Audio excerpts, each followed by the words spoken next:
Halo teman-teman, rekan-rekan mitra strategis. Selamat datang di sesi bedah materi kita kali ini. Gini, hari ini kita nggak bakal bahas teori motivasi klise soal gimana caranya jadi kaya ya. Kita bakal langsung ngebedah strategi real dari sumber yang super membumi tentang gimana sih ngebangun kekayaan itu bener-bener dari nol. Nah, biar gampang ngebayangin ya, kita bakal pakai analogi ini. Ngebangun kekayaan itu persis kayak kita lagi ngebangun sebuah rumah yang kokoh.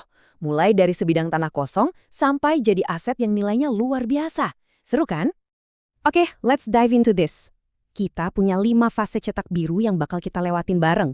Pertama, tanah kosong buat benerin mindset, terus ngecor pondasi buat kualitas diri, nyusun batu bata buat manajemen modal, milih lingkungan yang pas, sampai akhirnya jadi rumah jadi yang bakal bertindak sebagai magnet uang. Kita masuk ke fase pertama nih, sebidang tanah kosong. Ini adalah momen reality check kita saat benar-benar mulai dari nol. Sebelum kita sibuk masang tiang, kita kan harus ngecek dulu nih kondisi tanahnya, ya nggak? Masuknya, kita harus mengevaluasi pola pikir dasar kita sendiri. Di luar sana, kita sering banget dicekoki dua ekstrim. Di satu sisi ada abundance mindset, yang bilang uang itu gampang dicari, peluang ada di mana-mana. Terus di sisi lain ada scarcity mindset, yang mikir cari uang itu susahnya minta ampun, makanya kita harus pelit dan takut banget ambil resiko. Masalahnya gini, kalau Anda posisinya lagi benar-benar dari nol, terus maksa percaya kalau uang itu gampang, wah itu sih ibarat ngayal rumah tiba-tiba muncul dari langit, nggak realistis. Nah, yang bikin analisis sumber kita hari ini tuh sangat brilian, adalah gimana dia mengawinkan kedua mindset ini. Jadi, kita ngakuin realita bahwa ya sekarang cari uang memang susah. Tapi, rasa susah ini justru kita pakai sebagai bahan bakar buat ngebangun disiplin ekstrim. Di saat yang sama, kita pelan-pelan numbuhin mental kelimpahan itu. Buat apa? Supaya pas peluang emas itu akhirnya lewat di depan mata, kita udah punya nyali dan siap buat langsung sikat.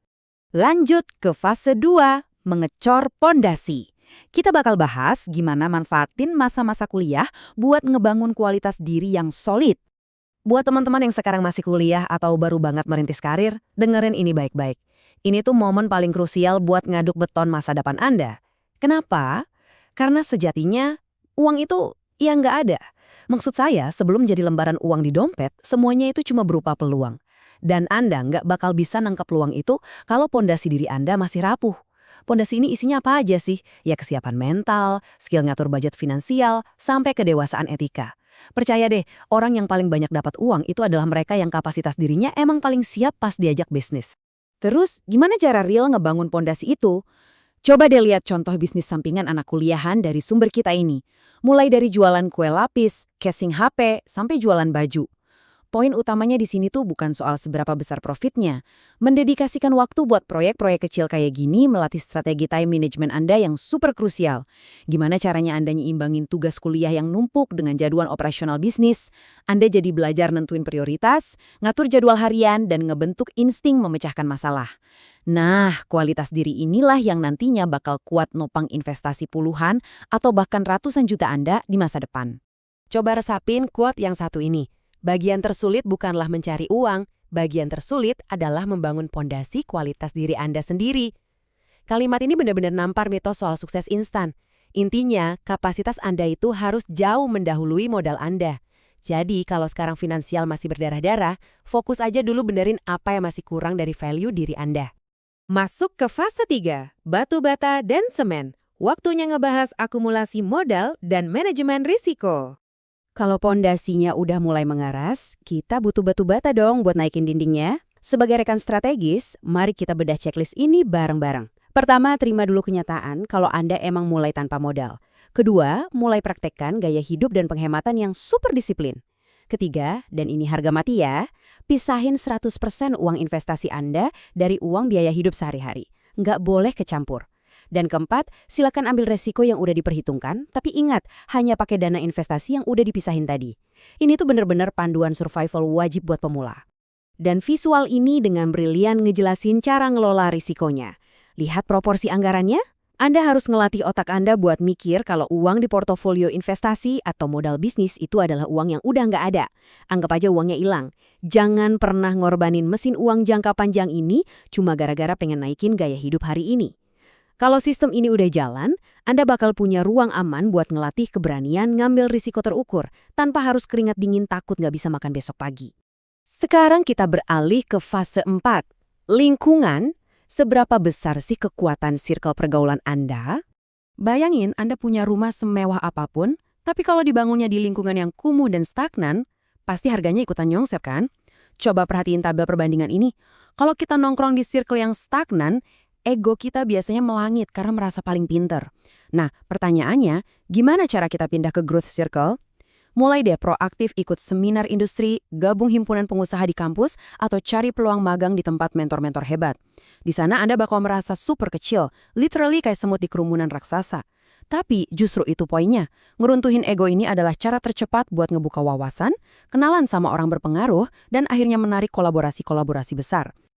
Ini ada fakta yang cukup keras. 99% masyarakat Indonesia itu punya tabungan di bawah 100 juta rupiah.